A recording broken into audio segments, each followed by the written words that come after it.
Hello, bachcho. Let's see. The question says, which statement is correct for inductive effect?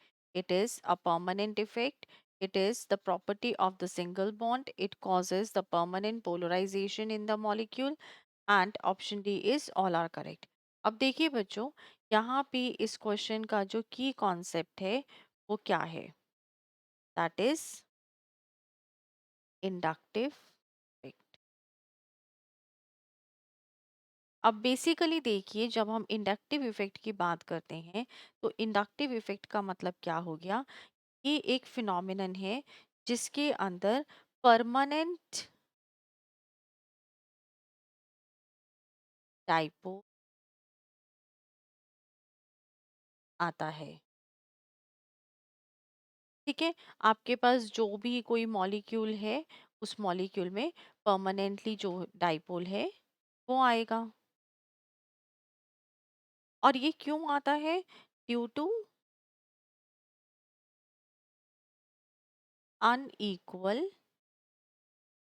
Sharing of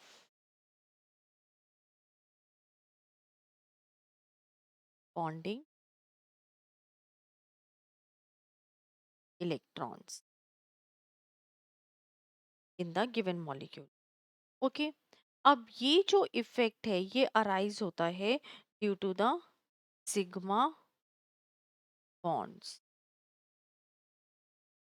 okay, अब basically हम लोग क्या कहते हैं कि जो पोलराइजेशन होता है, पोलराइजेशन जो है वो सिग्मा बॉन्ड्स का होता है।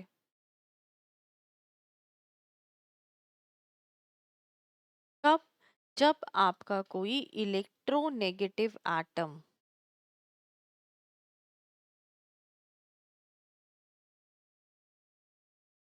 जो है, या फिर आप कह सकते हैं ग्रुप विड्रॉ करता है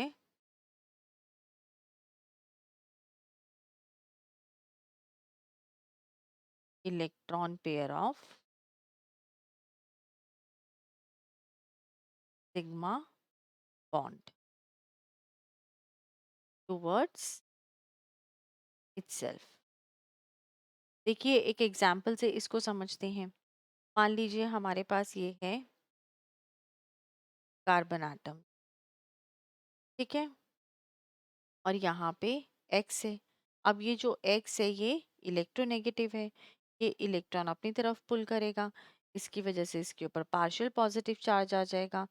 ये अपनी तरफ पुल करेगा, इसके पास डबल पॉजिटिव चार्ज आ जाएगा। तो ये इस तरीके से ये वाली जो चेन है ये चलती जाती है कि जो भी कार्बन एटम्स हैं उन पे पार्शियल पॉजिटिव चार्ज आती रहती है। तो जो पोलराइजेशन है वो ट्रांसमिट किसके थ्रू हो रही है? वो ट्रांसमिट हो रही है थ्रू द सिग्मा बॉन्ड्स। और कैसे हो रही है? By creating the permanent dipole in the molecule.